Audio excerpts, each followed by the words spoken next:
이번 총선을 통해 나타난 민심을 우리 모두 겸허하게 받아들여야 합니다. 올바른 국정의 방향을 잡고 이를 실천하기 위해 최선을 다했음에도 국민들께서 체감하실 만큼의 변화를 만들어내는데 모자랐다고 생각합니다. 큰 틀에서 국민을 위한 정책이라고 하더라도 세심한 영역에서 부족했다고 생각합니다. 노동, 교육, 연금 3대 개혁과 의료 개혁을 계속 추진하되 합리적 의견은 더 챙기고 귀 기울이겠습니다.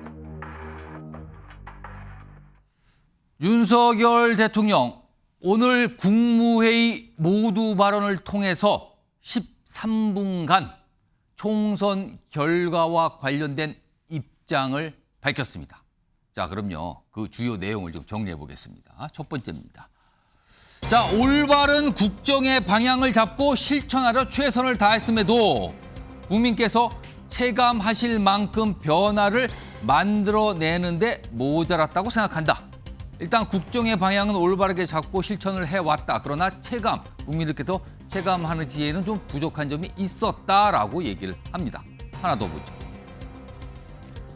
대한민국 미래를 위한 구조개혁 멈출 수가 없다. 그러면서 3대 개혁 얘기를 꺼내면서 동시에 최근에 가장 큰 이슈가 됐었죠.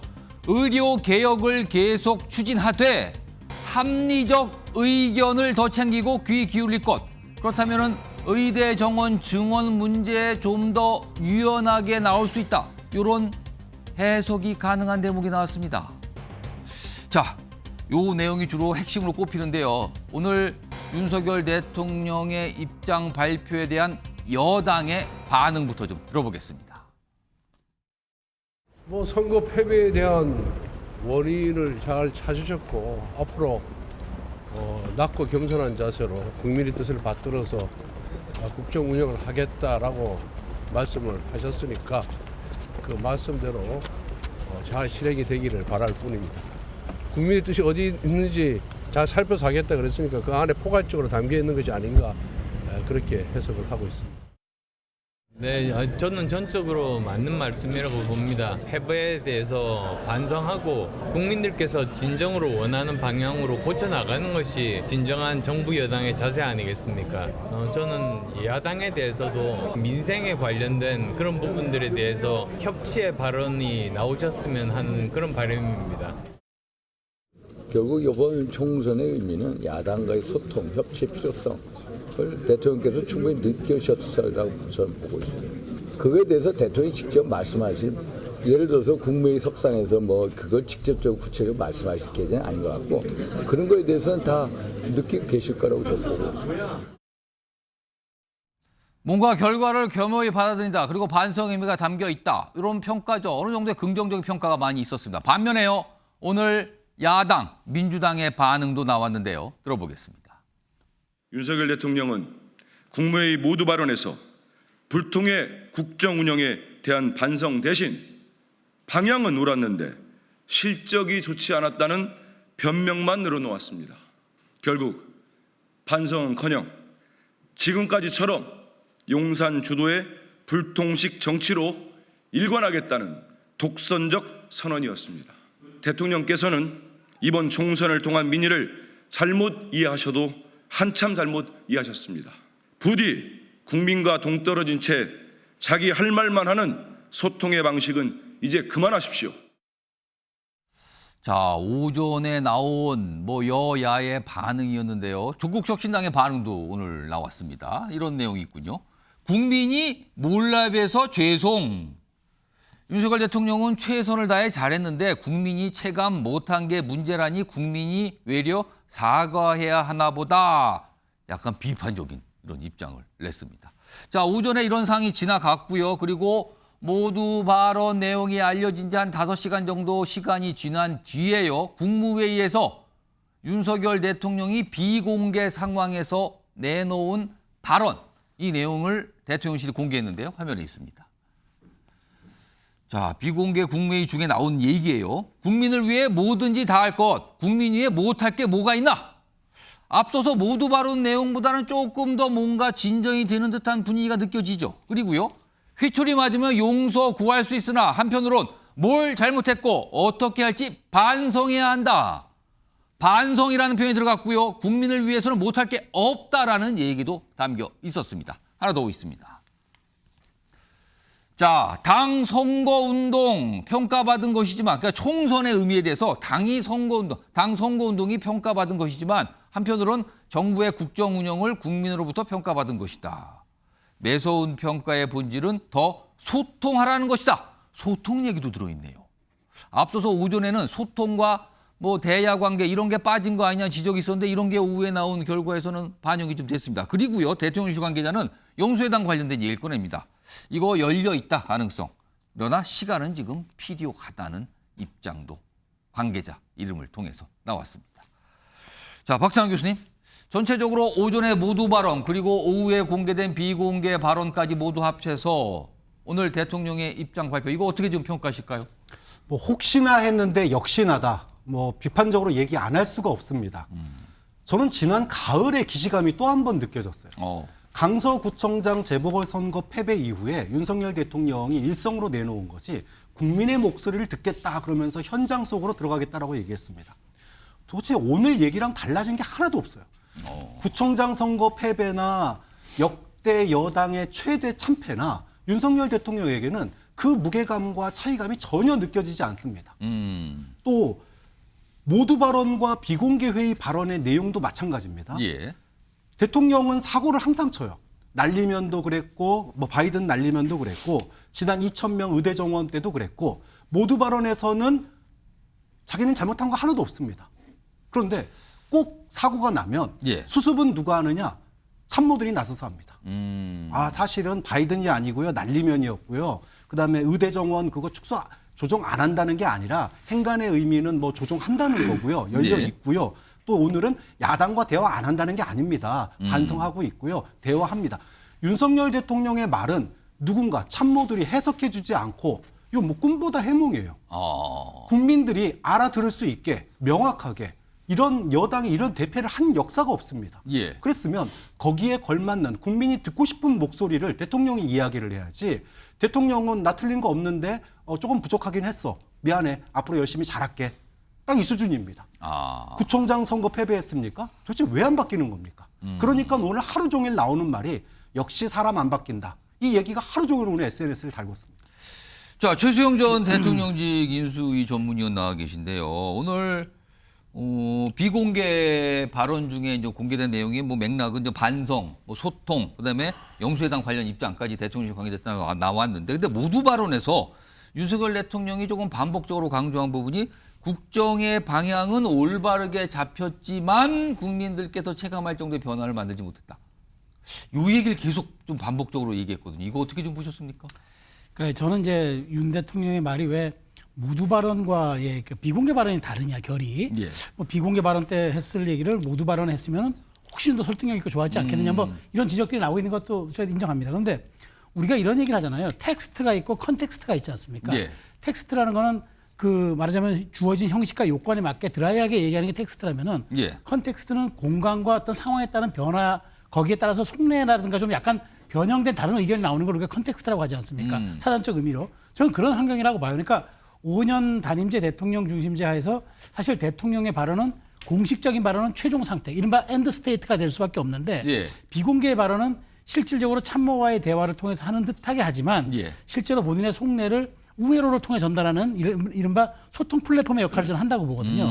그런 측면에서 이제 대통령께서는 이제 여러 가지 그동안 내가 그 드라이하게 말씀하시는 거는 연금개혁, 노동개혁, 교육개혁을 추진하기 위해서 내가 정말 노력해 왔는데 무언가 이렇게 내가 국민한테 동의를 얻지 못한다면 내가 방법과 약간의 그런 그 말하자면 합리적인 의견이 있다면 그것도 수용하겠다라고 공개할 때 얘기해 놓고 비공개할 때는 그 방법이 어떤 거라도 예. 그 방법이 국민이 원한다면은 모든 거라도 내가 수용할 자세가 돼 있다. 이렇게 이제 진일보에서 얘기를 한 거기 때문에 저는 이걸 가지고 대통령의 말이 좀 달라졌다 아니면 왜 표현 방식이 그러느냐라고 비판할 것은 아닌 것 같고 공식적인 발언은 대통령께서 이번 총선에 대한 의미를 압축적으로 정리를 하신 거라고 보고 두 번째 비공개의 발언은 내가 나가야 할 방향. 그렇지만 공식적인 데서 이걸 언급해보는 어떤 일이 있냐. 대통령께서 거기서 그러면 내가 모든 가능성 열어놓고 여야와도 협치하고 하겠다 그러면 예. 바로 영수회담 하느냐고 물어볼 수 있기 때문에 그런 말하자면 맥락적 해석을 조금 방지하기 위해서 공식 발언과 비공식 발언을 두었지만 결국에는 이 모든 걸 합해놓고 보면 대통령께서 확실하게 5월 22대 국회 개원 전에는 내가 확 먼저 바뀌겠고 야당의 동의 없이 내가 아무것도 못한다는 걸 인정했던 발언이기 때문에 예. 저는 거기에 방점을 두어야 한다고 봅니다. 여선홍 행정관. 오늘 윤석열 대통령이 모두 발표한 내용이 한 13분 정도 되는 꽤 많은 분량이었는데 주로 내용이 정책적 분야에 대한 설명을 많이 내놨거든요. 그러면서 그게 국민들 입장에서는 정부는 최선을 다했지만 체감하지 못했을 거로 판단한다. 그 변화를 이끌어내지 못했다. 체감을 하지 못하게 만들었다. 그 부분에 대해서 약간 반성한다. 이쪽에 방점이 있게 정치권의 많은 분들이 들으셨다 그러거든요. 이건 어떻게 봐야 됩니까? 그러니까 지금 국민들이 특히 이제 야당이 듣고 싶었던 얘기는 전혀 안 나왔던 거죠. 결국 핵심은 뭐 야당과의 그 총선 결과에 민의를 받들어서 야당과 협치하겠다. 이 말씀을 저희는 듣고 싶었는데 그 말씀이 빠졌고, 근데 왜 그러냐고 그렇게 그런 이야기가 나왔냐 생각을 해보면 형식 때문에 그렇습니다. 그러니까 이게 국무회의잖아요. 국무회의. 네, 내부 회의입니다. 쉽게 말하면 내부 회의인데 사실은 국무회의는 국무위원들, 그러니까 장관들과 어떤 정책을 그런 논의하는 거죠. 자리거든요. 예, 그런 거죠. 그러니까 대국민 메시지가 뭐 형식상 조금 안 맞을 수도 있고요. 그 대통령 오늘 뭐 모두 발언 중에 이런 이야기도 나와요. 국무위원 여러분께서도 공직사회 분위기 잡아달라. 그러니까 내부 회의하는 겁니다. 그러니까 이 형식을 잡았다는 거는 예. 아마도 대통령께서 뭐 대국민 뭐 총선 관련해서 그런 메시지 같은 거를 처음부터 그냥 염두를 아예 안 한 것이 아닌가. 그러면은 오늘 국무회의 모두 발언을 형식을 통한 총선 결과 입장 발표가 아니라 대국민 담화 또는 회견 이것도 선택할 수 있었던 거 아닙니까? 그렇죠. 왜 근데 국무회의 모두 발언을 통해서 입장을 냈을까요? 그러니까 대국민 메시지는 지난번에 선거 다음 날 57자 입장문으로 끝났다.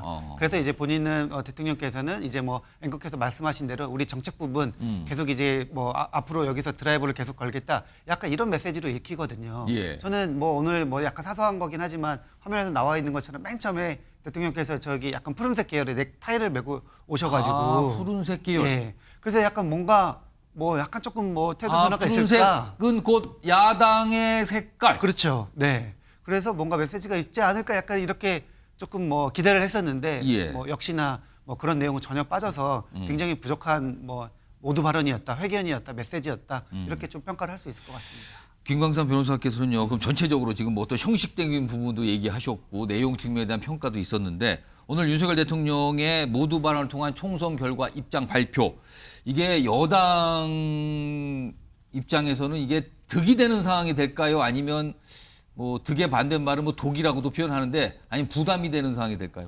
제가 볼 때는 안 한 것보다는 못했다 이렇게 봐요. 전체 총평을 보면. 그런데 이제 공개와 비공개를 좀 나눠서 얘기해야 하는데 공개 발언 자체는 이건 국민에게 하는 발언이 아니고 국무회의 때 하는 발언이에요. 국무회의 때 참석자들 향해서 하는 그렇죠. 발언. 참모들에게 정책적 방향 이렇게 했는데 왜 세심하게 못했느냐. 그래서 정권 심판을 받게 했느냐. 이 질책이 정도 되는 거예요. 아, 그럼 약간 오늘 모두 발언은 질책성, 참석자에 대한 질책성 발언을 들으셨어요?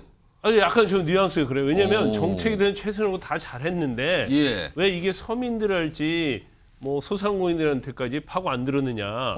왜 국민들이 체감을 못 하셨는가? 그렇죠. 그것은 뭐 참모 여러분, 내각 여러분 나도 잘못했다 이제 그런 취지고요. 근데 비공개는 지금 윤 대통령에 대해서 가장 많이 비판을 받고 있는 것이 불통 이미지 아닙니까? 그러니까 소통과 관련된 부분을 야당 중심으로 집중적으로 문제 제기를 했거든요. 그렇죠. 그런데 이제 비공개에서는 죄송하다, 반성한다, 용서를 구한다, 소통한다. 국민을 위해서 못할 게 뭐가 있느냐 이렇게 얘기했거든요. 예. 사실은 오늘 대국민 담화 형식이라고 한다면 이 발언이 먼저 들어갔어야죠. 아, 이게 가장 중요한 그렇죠. 그 다음에 들어갔으면 오늘의 어떤 뭐 이 발언 자체는 그렇게 야당이랄지 비판받지 않았을 거예요. 근데 이게 선호가 좀 잘못됐다 이렇게 보고요. 윤 대통령 입장에서 좀 이해할 측면이 좀 있어요. 어떤 측면이냐면 그 정책에 대해서 얘기했잖아요. 예. 그 정책에서 다 좋은 정책이거든요. 본인은 그런 정책들 개혁을 위해서 끌고 갔다는 거죠. 근데 그 평가를 못 받았으니까 그거에 대해서 억울한 측면이 있을 수 있고. 약간의 그럼 오늘 모두 발언 내용 중에는 약간의 섭섭함도 있다고 그렇죠. 보시는 거예요? 네. 제가 볼 때 약간 섭섭함이 묻어 있다고 보고요. 그다음에 또 한 가지는 총선 과정과 총선 이후에 이재명, 조국 그리고 민주당의 총선 후보들, 조국 혁신당의 총선 후보로부터 거의 대통령 권유를 인정하지 않고요.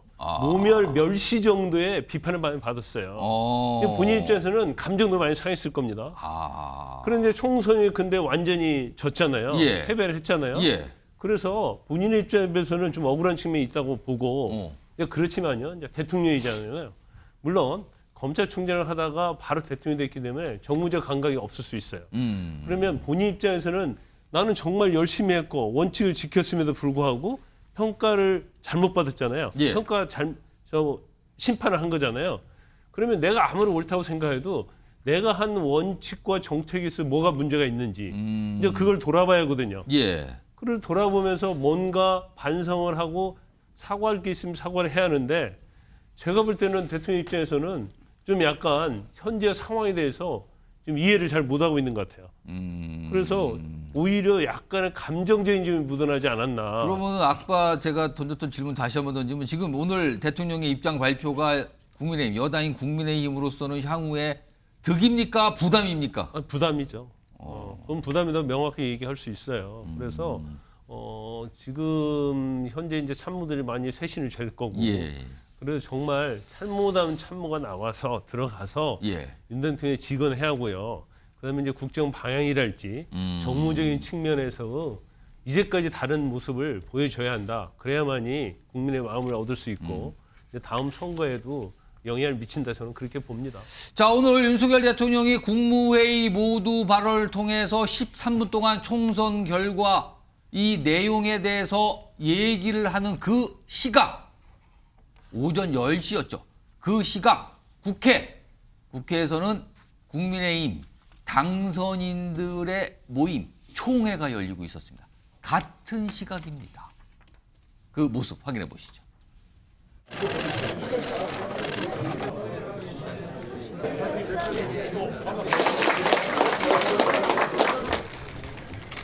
우리의 결의 그 당선자 총회한다고 못 봤습니다. 제가 내용을 지금 아직 몰라서 말씀드리기가 좀 어려울 것 같아요. 아직 그런 이야기가 없습니다. 같은 시간에 열린 거예요. 국무회의 시간과 당선인 총회가 같은 시간이니까 뭐 거기 참석하신 분들은 방송을 통해서 중계가 됐지만 못 본 거죠. 화면 좀 보겠습니다. 이거를 언론이 오늘 주목을 좀 했어요.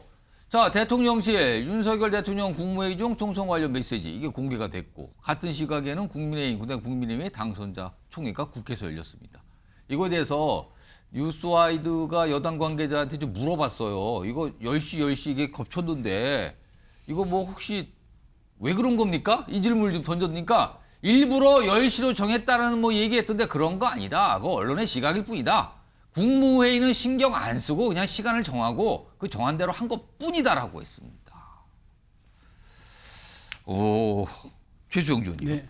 근데요, 오늘 윤석열 대통령의 국무회의 때 입장 발표가 있을 거라는 거는 예고가 됐어요. 그렇죠. 정치권이 다 알고 있었습니다. 국민의힘의 당선자나 국민의힘 지도 다 알고 있었어요. 그렇다면은 당선자 총회가 10시에 잡혔더라도 한 30분 정도 대통령 이야기를 듣고 하자고 할 수 있었던 거 아닙니까? 이거 뭐로 봐야 됩니까? 이 상황을? 그러니까 저는 이래서 제가 지적드리고 싶은 거는 지금 당정의 소통 기능이 없다는 얘기예요. 그리고 정무 기능이 없다는 얘기예요.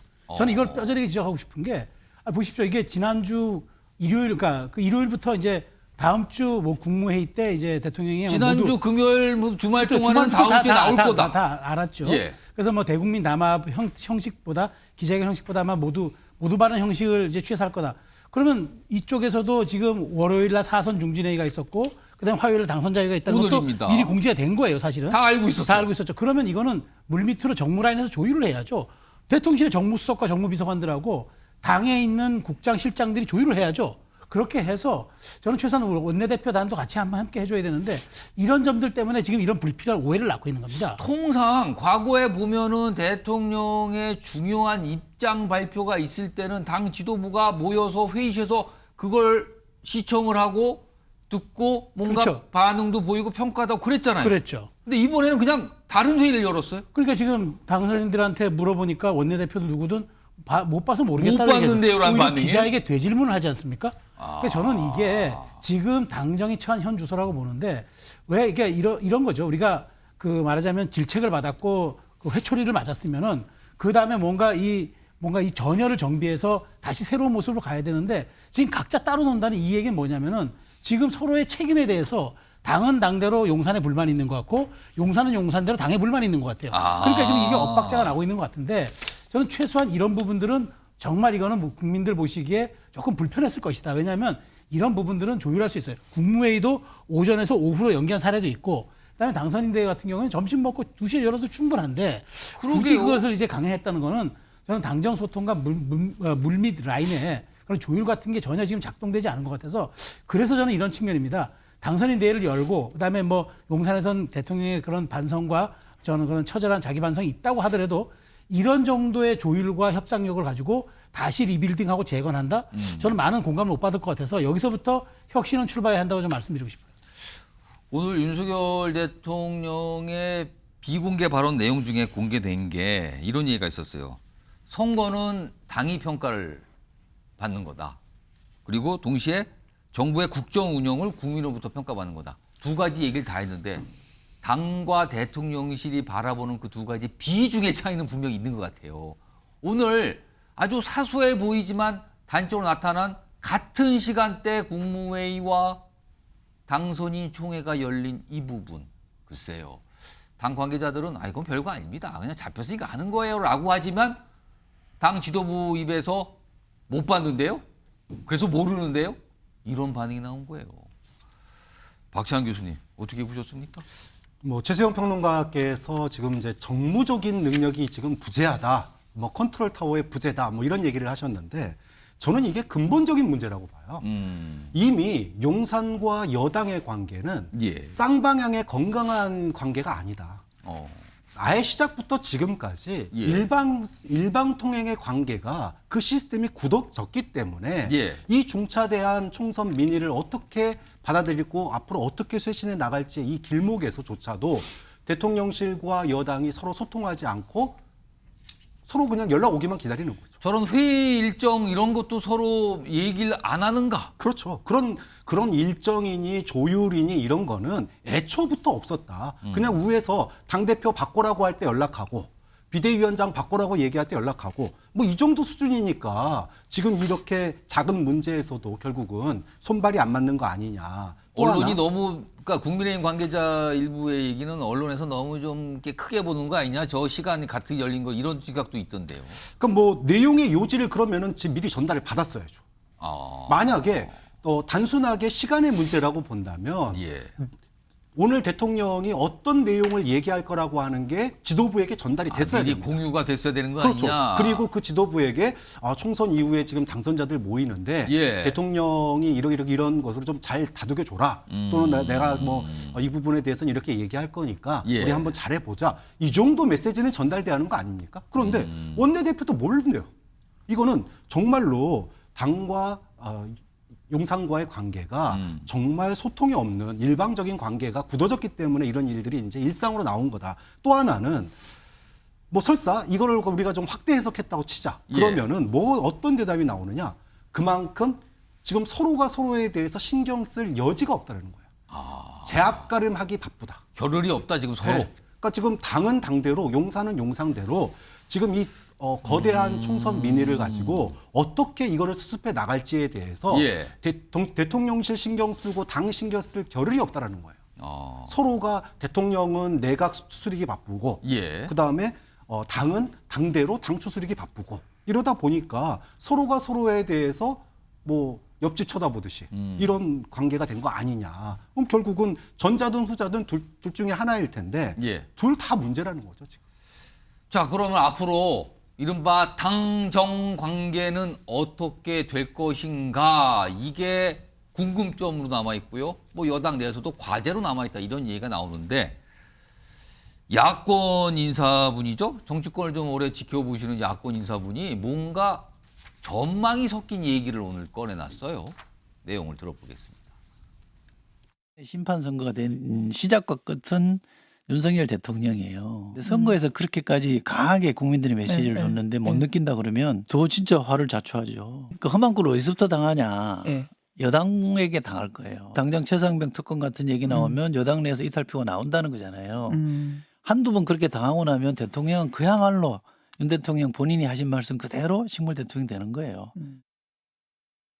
여선호 전 행정관 어떻게 들으셨어요? 지금 이철희 수석께서 이야기한 험한 꼴 벌써 이제 오늘 방금 나온 거예요. 오늘 그 시간 같은 시간대에 그렇습니다. 열렸던 그 당선인 총회를 말씀하시는 거예요?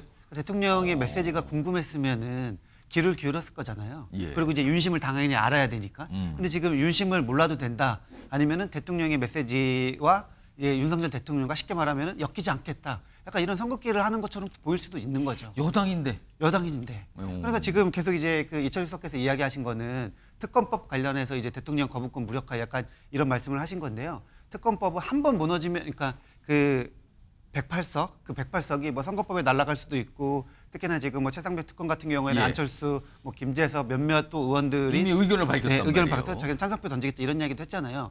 그러니까 이 108석 뭐 지금은 아직 뭐 120 뭐 100 몇 석인데 이게 한 번 무너지면 다시는 돌이킬 수 없습니다. 그러니까 대통령이 거부권은 계속 이제 막 계속 정가의 보도처럼 쓸 수 있는 게 아니라 딱 한 번만 무너져도 못 쓴다. 이철희 수석께서 이야기하는 가장 험한 꼴은 뭐 최상병 특검법 뭐 이게 아닐까 좀 생각이 듭니다. 김만삼 변호사, 사실 총선이 끝나자마자 사실은 대통령실이나 어떤 친윤 뭐 의원들과는 다른 입장을 내는 여당 당선인들이 지금 나왔단 말이에요, 이미요. 이거 향후 어떻게 되는 겁니까? 이 정치는요 굉장히 냉엄한 거예요. 그러니까 지금 이번에 당선된 국회의원들이 윤 대통령이 자기들에게 득이 되냐 실이 되느냐를 따질 겁니다. 그러면 이것이 국민의힘에 부담이 되고 짐이 된다고 한다면 아까 그 이철희 전 수석이 말한 것처럼 험한 꼴 당할 수 있는 일이 있을 수 있는 거예요. 이거는 특검뿐만 아니라요. 아마 여당 내에서도 계속적으로 윤 대통령의 인기가 없고 일방적으로 뭔가를 밀어붙이다가 그것이 국민의 힘이 되면 뭐 경우에 따르면 뭐 배신자라고 말을 들을 수도 있죠. 그러니까 선거 끝났다 이겁니까 지금요? 그렇죠. 그래서 결국은 저 뭐 윤 대통령에 대해서 화살을 돌리는 그런 경우가 많이 생길 거예요. 그래서 이제 제일 중요한 것은 아까 제가 말씀드렸지만 대통령은 국민만 바라보고 가야 하거든요. 지금 여당이요 협치할 수 있는 공간이 전혀 없어요. 왜냐하면 이재명 대표 사법 리스크 있잖아요. 윤 대통령 적대적 관계예요. 조국 대표 계속 끌어내리겠다고 하고 있는데 만나서 어떤 협치를 할 겁니까?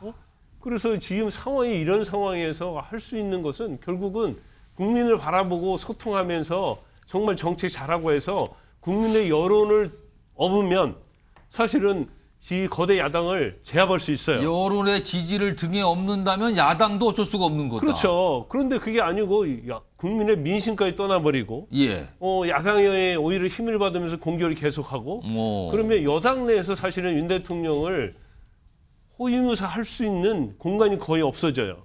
그럼 몇 명 빼놓고는 다 잘못하면 돌아설 수 있는 거고 경우에 따라서 이게 극단적인 상황까지 가버리면 윤 대통령한테 탈당까지 요구하는 일이 또 생길 거예요. 전에도 많이 그랬잖아요. 과거에 전례가 있었다. 그렇죠. 대통령 인기가 없어져가지고 뭔가 짐이 되면 탈당하는 얘기 많이 나왔잖아요. 그런 경우도 생길 수 있어요. 그래서 좀 더 용산의 입장에서 보면 정무적인 감각이 좀 필요하다. 그럼 정무적인 감각이라는 건 뭡니까? 국민의 눈높이에 맞아야 하고요. 그다음에 정치의 상황을 현실을 인식하고 또 무엇을 국민들이 싫어하고 좋아하는지를 명백히 잘 알아야 돼요. 거기에 맞는 정책을 펴하고 거기에 맞는 소통을 해야 하거든요. 그런데 이거 그렇지 않고 계속 마이웨이로 가버리면 정말 식물 대통령이 될 수 있는 여지가 상당히 많아요. 자, 정치권에서 쇄신 하면 흔히 인적 쇄신을 뜻하는 경우가 많습니다. 사람을 바꾼다, 변화를 준다 이 의미거든요. 지금 정부에서는 윤석열 대통령도 고민 중인 것이 새로운 총리를 찾고 있다는 얘기가 나오거든요. 그런데 이와 관련해서 야당의 인물 한 명의 이름이 거론되고 있어요. 정치권 안팎에서 이런저런 얘기가 나오는 거예요. 일단 목소리부터 들어보겠습니다.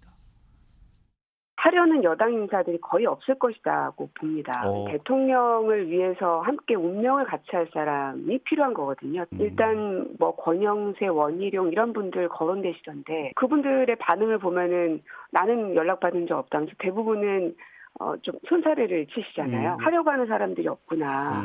이거 레임덕 시작이 여기서부터 시작되는구나.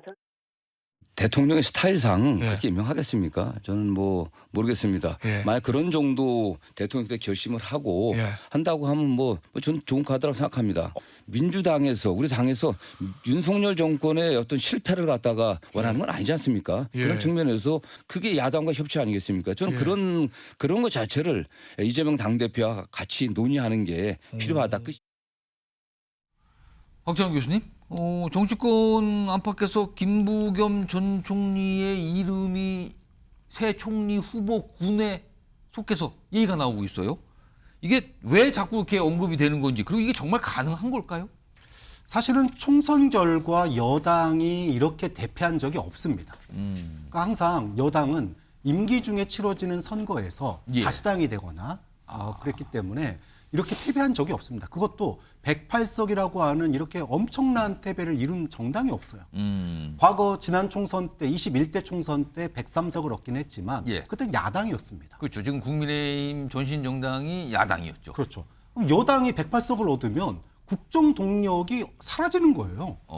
이제까지 뭐 소위 법을 만들 수 있는 그동안 소수 정당이었기 때문에 여당이 법을 만들어서 바꿔야 될 일들이 굉장히 많은데 그 법을 바꿀 수가 없으니까 소위 말해서 입법을 갖다가 우회해서 뭐 대통령령, 시행령 이런 걸로 지금 해왔거든요. 편법으로 한 거예요 이제까지. 자, 과거 문재인 정부 때도 그렇게 했다가 결국은 선거에서 다수당이 되면서 이제 입법이 가능했거든요. 그런데 지금 입법이 불가능합니다. 그럼 결국은 대통령의 국정 동력이 사라지는 거예요. 그러면 여당 내에서 이제까지 용산을 엄호하고 소위 친윤 정당으로서 그걸 밀어줬는데 이게 이 밀어줄 사람들마저도 이제 없는 상황이 되니까 그럼 어떻게 국정 동력을 가져올 것인가? 임기는 3년이나 남았는데 이러다 보니 자연스럽게 그러면은 야당의 협조를 구하면서 그나마 좀 같이 해볼 만한 인물. 이거를 갖다가 이제 이야기가 만약에 야당 인사 총리가 탄생한다면 이른바 그게 정치권에서 흔히 말하는 거국 내각 뭐 이런 형식인 그렇죠. 겁니까? 그러니까 거국 내각이라고 말은 안 하지만 어쨌든 뭔가 상징성 있는 인물을 떠올릴 수밖에 없는 거예요. 야당 총리니까 야당으로서도 사사건건 이렇게 반대하기는 어려울 거다. 그렇죠. 이 정도 인물이라면은 당장 총리는 국회의 동의를 얻어야 됩니다. 그것도 민주당의 동의를 얻어야 되는데 그럼 민주당의 눈높이에 맞는 사람 뭐 갖다 대는 게 쉬운 일이 아니잖아요. 그렇네요. 그렇기 때문에 김부겸 전 총리는 뭐 문재인 정부 때 총리이기도 하고 또 이번에도 이제 선대위의 선대위원장을 맡게 된 계기가 전형적인 화합형 인물이에요. 이런 이미지를 가지고 있습니다. 그리고 합리적이라는 얘기를 듣고 있어요. 그러니까 이런 인물이라면 민주당도 총리 임명 동의안을 통과시키지 않겠느냐 이런 것 때문에 지금 하마평에 나오고 있는데 근데 문제는요. 오늘 윤석열 대통령의 모두 발언을 보면 알겠지만 떡 줄 사람 생각도 안 하고 있습니다. 그런데 김치국 이야기하고 있는 거예요 지금. 오늘 봐서는 떡은 대통령실 쪽에서 나오는 걸 말씀하신 거고 김치국은 지금 정치권에서 괜히 마시고 있는 겁니까? 그렇죠. 그러니까 지금 대통령은 뭐 중립 내각은 고사하고 소위 말해서 뭐 파격 인사 또는 비윤 인사도 고민할까 싶을 정도의 반응인데 지금 이번 총선에 야당 선대위원장을 맡았던 이 김부겸 전 총리를 뭐 언급하는 것 자체가 어불성설이다. 대통령이 지금의 스탠스를 본다면은 제로에 가깝다라고 봅니다. 최수영 전 의원 지금 총리 후보로서 어떤 인물인지 머릿속에 떠오르십니까 지금 혹시? 이분 적합한 것 같다. 근데 제가 그거 떠오르는 거 잠깐 전에 김부겸 전 총리. 약간 그 얘기 제가 마무리 좀 하면은 왜 근데 김부겸 전 총리는 손사래를 치는데 자꾸 얘기 나올까요? 지금 뭐 불쾌하다 거론되는 자체가 이런 입장까지 나왔단 말이에요. 그것도 정성호 의원의 입에 신명 좌장 정성호 의원의 입에 나왔잖아요. 그래서 간단하진 않아 보인단 말이에요. 그래서 저는 뭘 생각하냐면 잠재적 경쟁자 한 명을 이번 총리로 보내서 소진시키자 하는 그런 전략이 있는 것 같아요. 이재명 대표 입장에서 경쟁자를 절로 보내자? 자, 이 맥락을 잡으시오. 마무리에 뭐라 했냐면은 윤 대통령이 요청하면 이재명 대표에게 요청하면 이재명 대표가 흔쾌히 보낼 수 있다. 그러니까 쉽게 말해서 총리 자리는 이재명 대표의 승낙이 있어야 가는 자리라는 맥락을 얘기한 거예요. 그럼 이제는 이른바 정치적 무게감의 크기는 김부겸 전 총리가 화합형이고 뭐 TK에서 입지전적인 인물이고 지역감정 돌파한 인물이고 여러 가지 상징성과 무게감이 있는데 그 하나로 이재명 대표의 결재를 득해서 파견되는 사람이 되는 겁니다. 김부겸 총리설이 나오는 이유는 또 다른 의미가 저는 있다 의미가 지금. 있는 거죠. 그러니까 그래서 이제 민주당에서는 이건 받지 않을 카드이기 때문에 예. 제가 보기엔 받지 않을 카드이기 때문에 이렇게 여론에서라도 한번 환기시켜서 우열 관계를 정리시켜 놓자. 새로운 해석을 해주셨어요. 저는 이제 그렇게 보고요. 예. 그다음 제 머릿속에 떠오르는 인물 지금 뭐 여러 가지 다 고사하고 있는데 저는 무조건 현역 의원이 가야 된다고 봐요. 현역 의원. 그래서 저는 만일 가능하면 윤상현 의원 같이 괜찮다고 보는 게 수도권에서 인천에서 5선을 했는데 예. 한 번은 무려 저는 무소속으로 당선된 분이에요. 그리고 그렇습니다. 또 하나는 이게 무조건 그러니까 야당의 도움을 받아서 인준이 해야 되니까 일단 유연해야 되고 협상력이 있어야 되고 그다음에 협치 가능한 인물이어야 돼요. 예. 윤상현 의원은 5선에다가 어느 정도 그게 가능하고 수도권의 민심의 기류를 잘 알기 때문에 대통령에게도 가감없이 시중의 민심들을 조율할 수가 있어요. 그런 측면에서 저는 민주당도 그렇게 윤상현 의원 정도라는 말하자면은 이미지거나 혹은 정치 스타일이라면은 그렇게 반대하지 않고 기회를 한번 줄 수도 있다고. 현역 의원의 경우 만약에 총리로 가게 되면 현역 의원직을 던져야 됩니까? 아니면 유지할 수 있는 겁니까? 총리는 제가 유지하는 걸로 알고 있는데요. 그러니까 장관 내각 내각만 이제 구성원이니까 근데 그렇게 유지하면서 총리 간 전례가 있었나요? 근데 저는 그래서 지금 사람 구인난이 있다니까 저보고 지금 앵커께서 떠오르는 사람 얘기하니까 예. 저는 현역이 떠올라서 지금 윤상현 의원 정도면 괜찮지 않겠느냐 생각입니다. 그러니까 제가 보기에 야권에서 추천하는 사람은 받긴 쉽지 않을 거예요. 오늘 여러 가지 정황을 놓고 보면 그러면 결국 여권에서 그나마 야당과 협치 가능하고 유연하고 협상력 있고 그다음 소통 가능한 사람이 결국에는 가는 게 옳지 않겠는가라는 생각입니다. 아직은 모르겠습니다. 그냥 하마평만 여기저기 잔뜩 있을 뿐이지 뭔가 이렇게 결정되고 있는 분위기는 아닌 것 같아요. 시간이 더 필요해 보이는 것 같기도 합니다. 지금.